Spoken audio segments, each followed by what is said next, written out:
paz do Senhor Jesus. Aqui quem está falando é o capelão evangélico Flávio Puntel, no Em Defesa da Fé.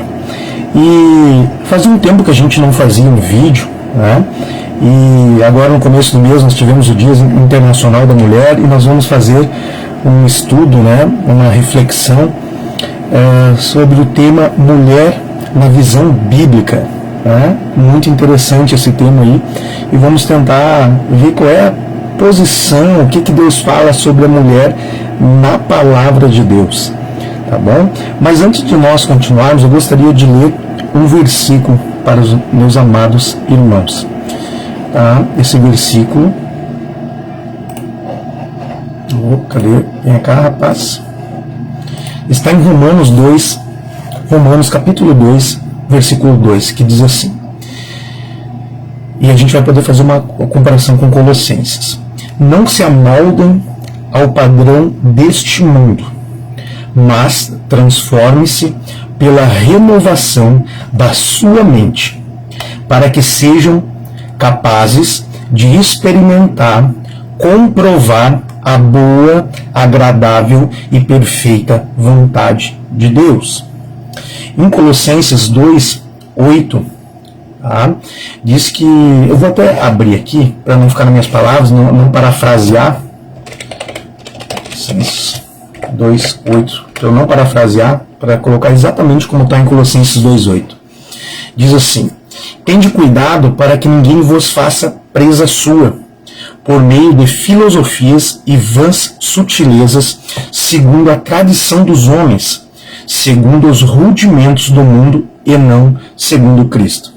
O que eu quero dizer, meus amados, antes de nós abordarmos e começarmos o nosso estudo propriamente dito sobre o tema mulher na visão bíblica, é que o apóstolo Paulo já vem nos alertando que nós temos que ter cuidado com as filosofias, vãs sutilezas, a tradição dos homens, que nós precisamos transformar a nossa mente pela visão de Cristo, pela palavra de Deus, pelos mandamentos de Deus, para que a gente possa daí sim entender a boa e agradável vontade de Deus para as nossas vidas. E é isso que nós vamos fazer hoje.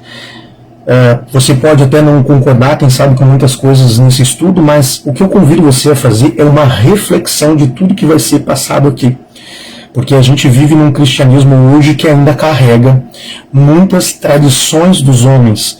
Um cristianismo que ainda permeia por filosofias e vãs sutilezas. E às vezes a gente acaba não tendo uma compreensão do que a palavra fala em relação à mulher, num olhar mais holístico, cujo coração de Deus.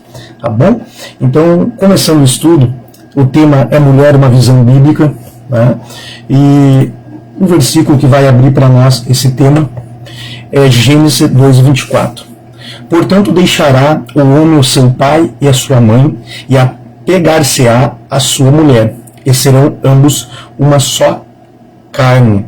Então a gente vê já nos planos de Deus que o casamento é uma instituição, é uma dádiva de Deus, está dentro dos planos de Deus para a vida do homem. Tá? E eu quero trazer alguns elementos falando sobre a mulher. Hoje os dados estatísticos revelam uma situação de opressão hoje no mundo feminino, né? Uma discriminação, sujeição a que são submetidas as mulheres em nossa sociedade é muito grande. Segundo a ONU, 70% delas já foram ou serão vítimas de algum tipo de violência. Recebem salários cerca de 20% a 30% menores que os homens, mesmo tendo as mesmas qualificações e exercendo as mesmas funções, tendo uma participação minoritária das funções de governo e comando público, que mal chega a 17%. Isso para citar alguns dados, e sem nos referir à situação em que vivem as mulheres sob o regime islâmico, dentre outros, né? Essas mulheres do regime islâmico, elas têm dentro da cultura deles é muito pesado, são cometidas atrocidades realmente contra as mulheres. Lógico que aqui a parte de salário, porque ganha menos, a gente poderia entrar em vários fatores, né? Da mulher ela poder tirar a licença maternidade, o homem não, enfim, a gente poderia entrar em vários leques, mas não é essa situação. Eu quero só pintar uma situação de um modo geral de qual é a situação da mulher hoje no mundo um todo. Né? A intenção aqui é a gente analisar de como é a visão bíblica para que os propósitos de Deus sejam restaurados em nossas igrejas. Né? Afinal, não somos novas criaturas, não estamos novamente com acesso ao nosso Criador, quando aquele véu se rasgou, quando Jesus gritou, tetelestai, está consumado. Jesus verteu seu sangue, né? O relacionamento com o nosso Criador foi restaurado. Então hoje nós iremos ver os propósitos de Deus em relação à sua criação. Hoje, em particular, a mulher e seus propósitos na visão bíblica, não segundo as filosofias ou as sutilezas do mundo. Tá? Hoje, em particular, a mulher e seus propósitos na visão bíblica estão um pouco deturpados. Tá? E nós vamos ver isso hoje. Que para nós, que temos a palavra de Deus como manual de fé, tem que ser muito claro essa visão bíblica da mulher. Assim, entendendo a forma correta que Deus, né, deu de nós nos relacionarmos com esse gênero feminino e vice-versa. Tá bom? Precisamos, em nossa grande maioria do meio cristão, restaurar a visão bíblica correta sobre o que é os planos de Deus para o relacionamento entre o homem e a mulher, desde a criação. Precisamos passar por uma restauração dessa visão. Eu já tinha lido Colossenses 2,8, né, para a gente ter cuidado, para que ninguém nos faça presa sua, né, o mundo não nos faça presa, né, para que a gente possa entender qual é a visão bíblica do relacionamento entre o homem e a mulher desde o princípio da criação, a qual foi deturpado, né, por causa do pecado, da desobediência, enfim. Tá? O propósito de Deus. A Bíblia registra em Gênesis, no capítulo 1, do versículo 27 e 28, e depois do capítulo 2 e versículo 24, que o propósito, desde o princípio, é que o domínio ou governo sobre toda a criação fosse exercido pelo homem e pela mulher. Não era algo exclusivo do homem. E que ambos fossem uma unidade. Uma só carne diante de Deus. Nunca foi propósito de Deus que o gênero masculino governasse sobre o gênero feminino. A gente não consegue enxergar isso nas Escrituras. Se a gente for fazer uma exegese do texto, um estudo, né, se desfazendo dessas filosofias de homens, da sociedade que perpetuou por milênios afim. O pecado trouxe a maldição da sujeição da mulher ao homem. A gente consegue enxergar isso em Gênesis capítulo 3, versículo 16, quando Deus fala que por causa daquele pecado deu as consequências tanto para a serpente como para Adão, né, que ia ter que lavrar a terra, ia dar abrolhos, né, ia ser sofrido o seu ganha-pão, que a mulher ia ter ali, ia ter que se sujeitar ao seu marido, que ela ia sentir dores de parto, a serpente também recebendo a sua sentença ali. A gente consegue ver isso daí lá em Gênesis 3, capítulo 3, versículo 16. Pois o pecado gerou a quebra dessa unidade entre o homem e a mulher. Quando Adão culpou Eva por sua própria desobediência, assim como gerou a quebra da unidade entre a natureza e o ser humano, também aconteceu entre o homem e a mulher, quando a Eva culpou a serpente pela própria desobediência. A gente consegue ver isso em Gênesis 3, versículo 12 ao 13. Num ambiente de acusações, o que a gente vê ali são acusações, que notamos que o ser humano ele gosta de fugir das responsabilidades. A gente consegue ver isso bem claro ali naquela situação. Num ambiente de acusações mútuas, não haveria mais possibilidade dessa unidade, de perfeição e de integração. Coincidência, né? Hoje Satanás usa muito esse ambiente de acusações entre os casais, né? Para muitas vezes assumir as responsabilidades. Mas o próprio Deus anunciou sua intenção de restaurar essa unidade, restaurar todas essas coisas, tanto a unidade entre o homem e o homem e a mulher, a unidade entre a natureza, né? Porque eram propósitos da criação, eram os propósitos eternos de Deus, anunciando que do ventre da mulher nasceria aquele que haveria de atingir a capacidade de governo, cabeça da serpente. Gênesis 3,15, aqui a gente entende, né, que é uma profecia falando claramente sobre Jesus. Né? Ali foi estabelecida uma inimizade entre Satanás e o gênero feminino que explica, preste atenção, a gente consegue ver ali que explica essa inimizade entre a mulher e Satanás, que explica, mas não justifica tanta opressão, tanta violência, tanta aversão ao gênero feminino que gerou enfermidades na alma de tantas gerações, através da história, através do milênio. Tantas civilizações, muitos povos e sociedades, e a reivindicação da mulher em um objeto de satisfação sexual. Que às vezes a gente vê isso conforme a história, a mulher foi tratada muito assim. Porque isso aconteceu por causa dessa inimizade entre Satanás e o gênero feminino. E isso aconteceu, essa carga veio através da sociedade, dos povos, das civilizações. Mas, como eu disse, não justifica. Não justifica. Nós vamos ver como Deus restaura os planos de Deus para restaurar o propósito na visão de Deus. É isso que a igreja hoje precisa.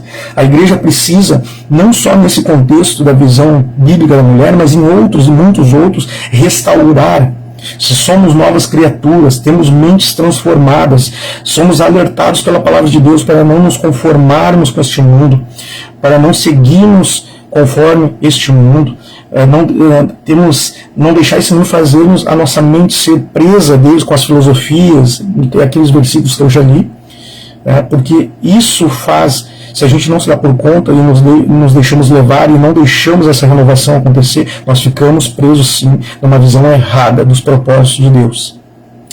E nós vamos enxergar essa restauração acontecendo lá em Jesus. O ministério de Jesus, anunciado por Deus desde o momento da queda do primeiro Adão, é um ministério de restauração em vários âmbitos, porque ele restaura tudo na sua totalidade. Ele vai desde do relacionamento do homem com Deus, o homem no sentido de humanidade, para ter acesso, para ter aquela intimidade, Ele faz isso, mas como a gente está restaurando hoje a visão bíblica da mulher, nós vamos fechar um pouco mais o estudo para isso. A queda do primeiro Adão é um ministério de restauração e reconciliação de todas as coisas de Deus, realizando o propósito do Criador para a criação. A gente consegue ver isso, esse amparo bíblico fenomenal em Colossenses, capítulo 1, versículo 19 e 20. Jesus é o cabeça do corpo, que é a igreja, Colossenses 1,18. E Efésios 1, 22 e 23. E cabe ao corpo realizar a obra de Cristo, que é a obra da restauração dos propósitos do Criador para a criação. Mateus 28, capítulo 28, versículo 18 ao 20, 1 Coríntios, capítulo 12, versículo 12 ao 13. O propósito para a igreja é ser um instrumento de restauração à humanidade dos propósitos de Deus, da visão eterna, de ser um instrumento de reconciliação, de restauração para todas as coisas, para toda a visão de Deus, para a humanidade.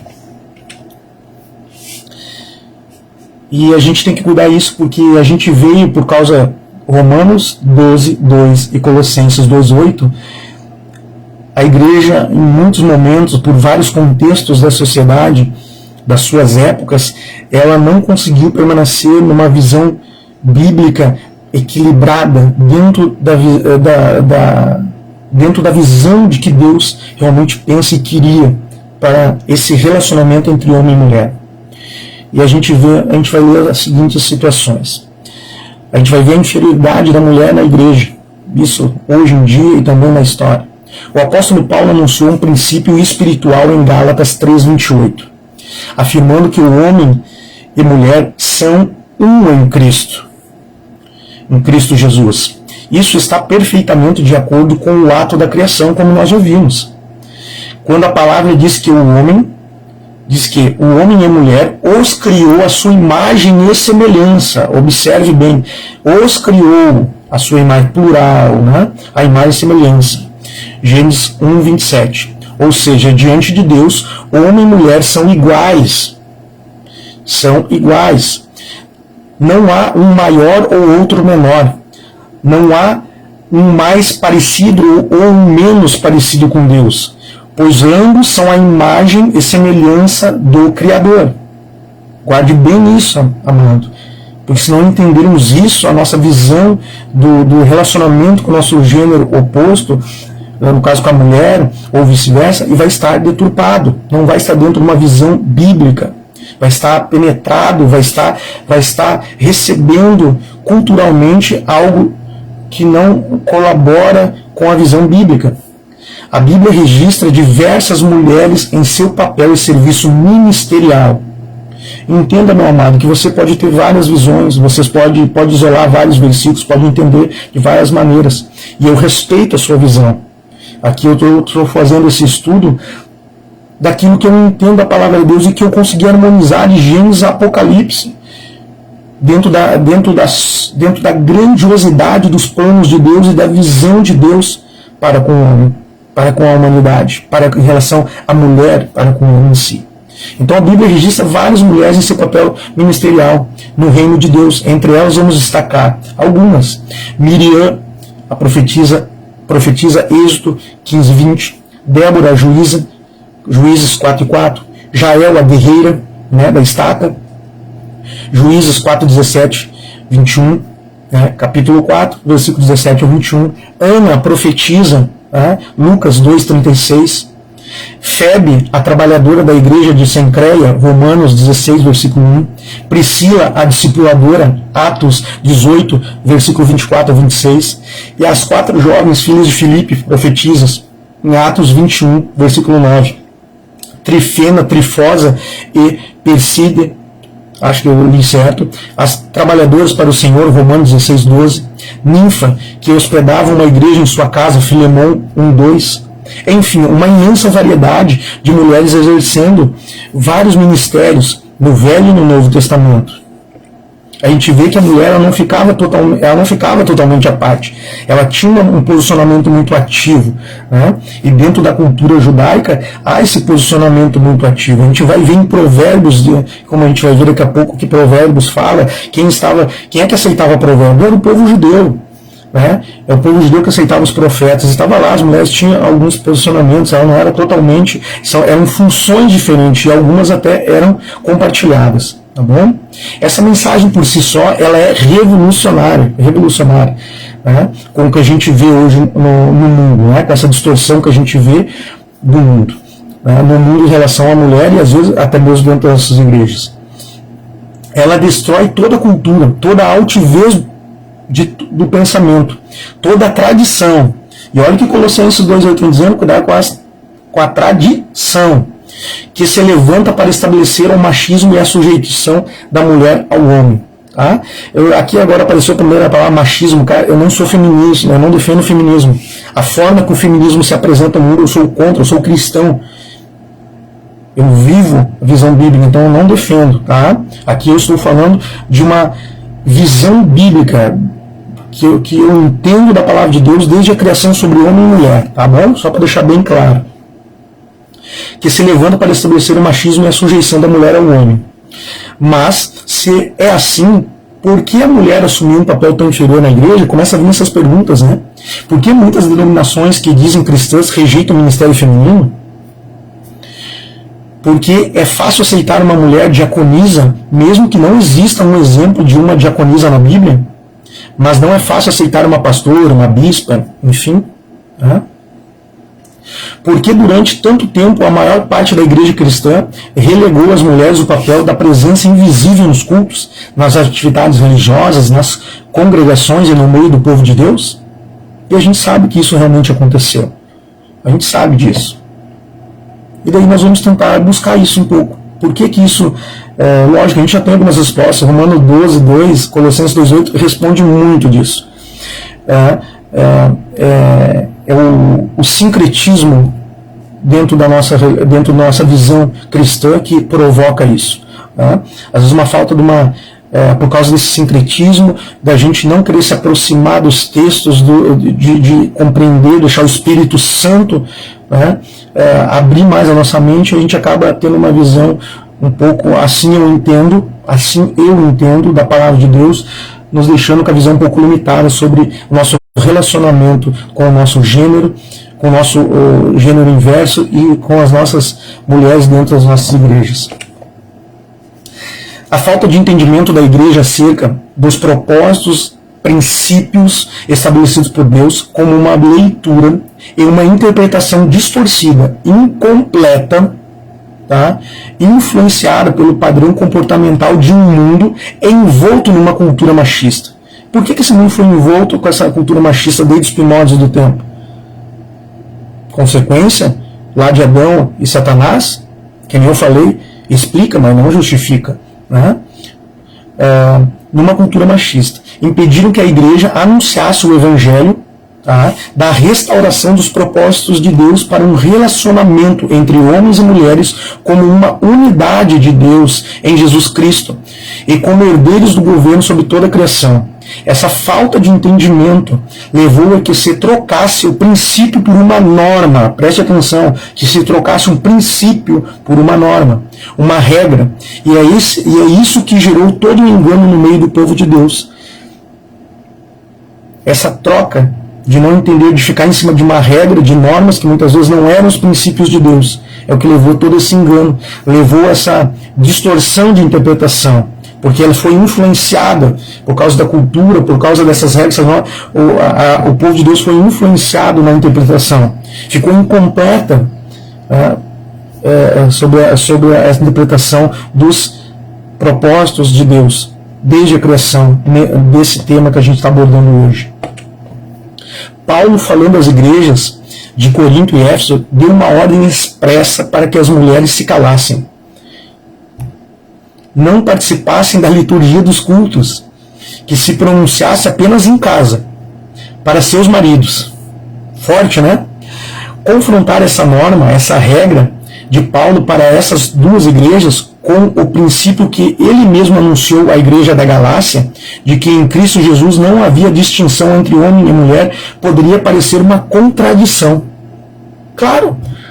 Se ele está falando da unidade lá para as igrejas da Galácia, em Gálatas, e aqui tu vem em Corinto e Éfeso, ele falando totalmente o contrário. E aí, apóstolo Paulo, em que momento tu estava na carne, em que momento tu estava pelo Espírito Santo? Eu entendo, a Bíblia é inerrante, inefável. Homens escreveram elas, lógico, estava sujeito às suas limitações, mas na sua essência, inspirados pelo Espírito Santo, não havendo erros, a gente precisa compreender isso. Mas não é uma contradição isso que acontece, porque as regras, as normas, são inferiores aos princípios. Você já ouviu falar que para toda regra, e aqui eu vou só substituir, que para todo princípio há uma exceção? Aqui vai se encaixar isso. Tá? As regras, as normas, são inferiores aos princípios.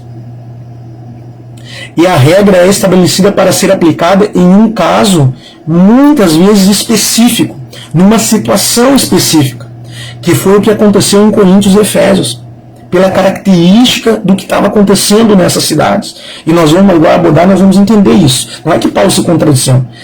Quando ele fala a Gálatas, ele não tem esse problema naquele lugar, e ele fica dentro dos princípios bíblicos, dentro dos princípios da criação, da restauração desses princípios que Deus foi na cruz restaurar, Jesus foi na cruz restaurar, que ele faz essa aplicação perfeitamente em Gálatas 3:28.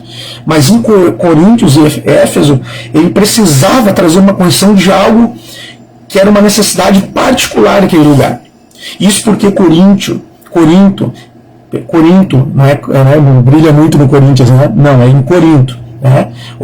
E Éfeso eram duas cidades caracterizadas pela presença de templos de Afrodite, a deusa do amor e do sexo, e Artemis, também conhecida como Diana, a mais popular entre os deuses do Pantaleão romano, e que mais recebia sacrifícios. Eram cidades de grande comércio,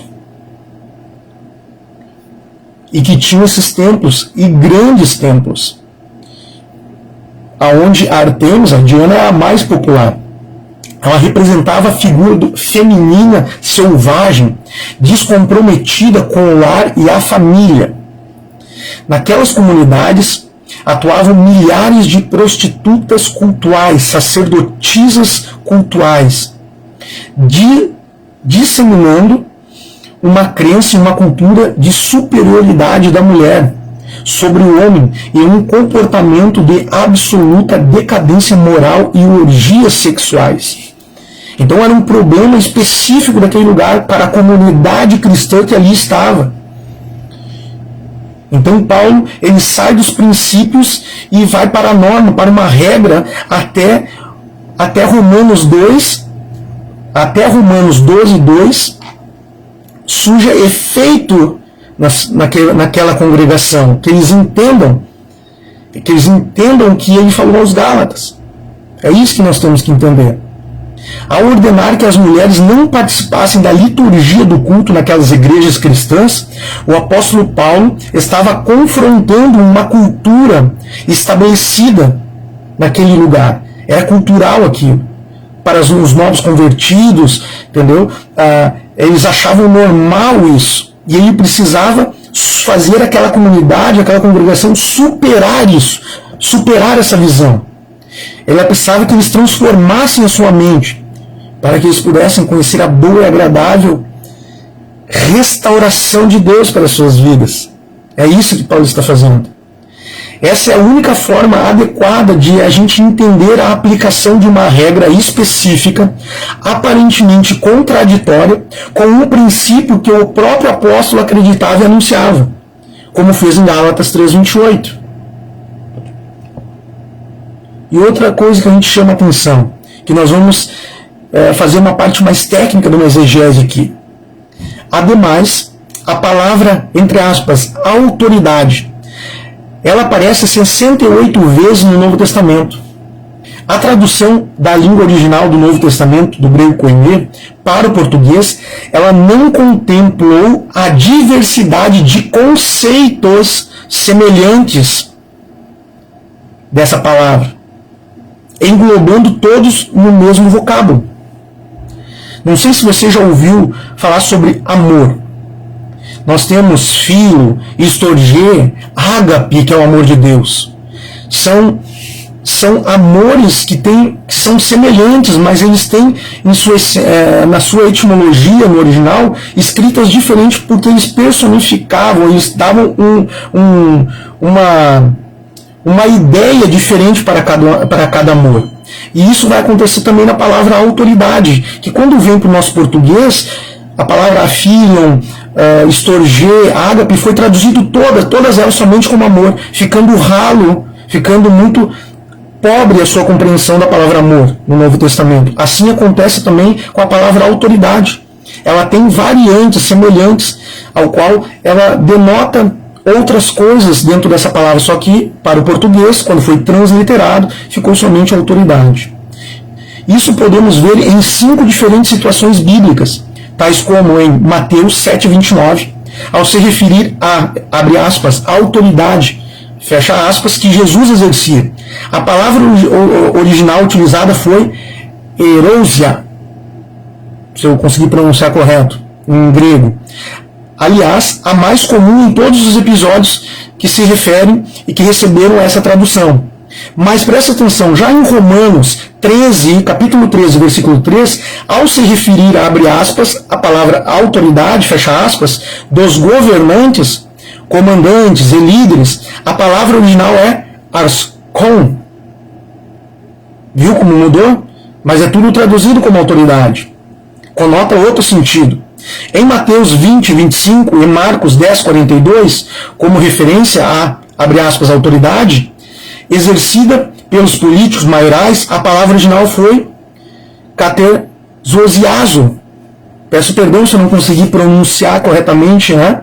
Mas é para vocês verem que como muda, e para nós é tudo traduzido como autoridade. Dá ênfase diferente, que tem o mesmo sentido de exousiazo. Em Timóteo, 1 Timóteo 2, capítulo 2, versículo 2, em sua admoestação para orar em favor dos reis, dos que exercem, abre aspas, autoridade, fecha aspas, assim como na pregação de Paulo em 1 Coríntios 2:1, a palavra original foi ruperosh, fecha aspas, que para nós é traduzido como autoridade. Apenas em 1 Timóteo 2:12, quando Paulo diz que não permito que as mulheres ensinem ou tenham, abre aspas, autoridade, preste atenção, apenas em 1 Timóteo 2:12, quando Paulo diz que, abre aspas, não permito que as mulheres ensinem ou tenham autoridade sobre os homens, a palavra original usada foi astenteon. Viu que a palavra é totalmente diferente das outras aplicadas? E daí quando a gente vai para os melhores léxicos do grego, nós vamos ver que o significado dessa palavra tem como sentido, não é um sentido de o completo poder. Essa palavra não traz, essa palavra autoridade ali no grego, lá de 1 Timóteo, não é uma completa autoridade de controlar o homem de maneira arrogante ou tirana, tiranizadora, gritar, dar ordens, agir como chefe, né? Latir, né? Dominar sobre. Não é esse contexto. Então é fácil entender sobre qual tipo de autoridade Paulo estava se referindo quando ele aplicou aquela palavra, para impedir que fosse exercida pela mulher naquelas igrejas de Corinto e Éfeso. Então, Paulo não está falando sobre o ensino, é sobre o completo poder e domínio da mulher sobre o homem, sobre controlar o homem, mandar o homem de uma forma arrogante, tiranizadora, gritando, dando ordens, agindo como chefe, que não foi delegada essa função para ela, porque cada um tem funções diferentes.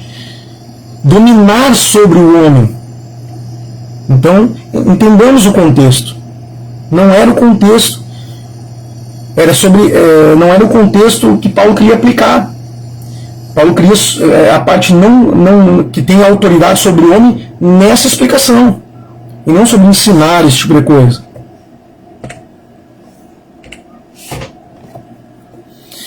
E aqui eu vou fazer uma alusão muito legal, pode ser que alguns mais novos não saibam, alguns mais antigos saibam. A mulher virtuosa não é a Amélia. Tem uma música, né? Quando o Senhor anunciou através do profeta Joel que derramaria do seu Espírito Santo, sobre toda a carne, promessa que se cumpriu no Pentecostes, né? Ele disse, vossos filhos e vossas filhas profetizarão, e até sobre os servos e sobre as servas derramarei o meu Espírito naqueles dias. Joel, capítulo 2, versículo 28 e 29. Mais à frente, Paulo, falando aos próprios Coríntios e aos Efésios, diz, e ele mesmo concedeu uns para apóstolos, outros para profetas, outros para evangelistas, outros para pastores e mestres. Efésios 4, versículo 11. Ou seja, falando sobre a diversidade dos dons ministeriais que operam no corpo de Cristo, onde homens e mulheres juntamente servem ao Senhor, não distinguindo a que tipo sexual se aplicaria quaisquer desses dons. Estava falando de uma referência ministerial. Isso é muito bom que nós tenhamos uma compreensão. Mas a maior expressão sobre como a palavra de Deus vê a mulher, como o próprio Deus se estabelece do gênero feminino, está registrado em Provérbios 31, do versículo 10 ao 31. Provérbios, capítulo 31, do versículo 10 ao 31. Chegando mesmo a afirmar que a mulher virtuosa, isso puxando até para a cultura judaica, que a mulher virtuosa administra seu lar, versículo 15, mas que também é uma empreendedora que examina propriedades e compra, que com sua renda financeira planta lavouras, versículo 16, que produz e vende bens no mercado, versículo 24, que fala com sabedoria e instrução, versículo 26, ou seja, é uma mulher alfabetizada, letrada e estudiosa. É interessante ressaltar que a palavra hebraica empregada para se referir à mulher esposa virtuosa não sei se eu vou conseguir exatamente pronunciar, Akeret Rabarit, que significa literalmente esteio. Essa palavra, que eu não sei se eu pronunciei certo do hebraico, ela significa no literal para eles esteio da casa, pois a mulher é vista na cultura judaica como aquela pessoa da família que zela e garante a harmonia e a atmosfera no lar. Essa é a compreensão da cultura judaica. Ou seja, longe do estereótipo de Amélia, a mulher de verdade, né, fecha aspas, a mulher do padrão bíblico é temente ao Senhor e realiza plenamente seu potencial criativo e de governo. E não adianta tentar apelar para Efésios 5, 22, 23, sobre o papel da esposa no lar, de submissão ao marido, porque precisamos entender o sentido pleno do que é estar submissio. Interessante, quando a gente fica só no português, né? Ou seja, debaixo de uma missão. Volto, o sentido pleno do que é estar submissio, ou seja, debaixo de uma missão, auxiliando na realização de uma missão, que certamente não tem nada a ver com subjugação. As duas palavras elas não se encontram no mesmo sentido. Tá? Submissio não é o mesmo sentido de subjugação. E depois, o papel mais difícil não é o de ser submisso, mas é o delegado aos maridos, de que amar suas esposas, abre aspas, como Cristo amou a igreja, fecha aspas. Isso sim é missão difícil, e é muito difícil. Mano, é muito difícil.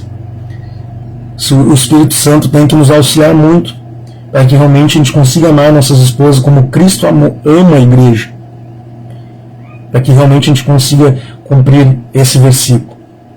Eu estou apenas aqui querendo atentar a isso e confesso que precisamos muito dessa graça de Deus para cumprir esse propósito, meus amados. Uma conclusão.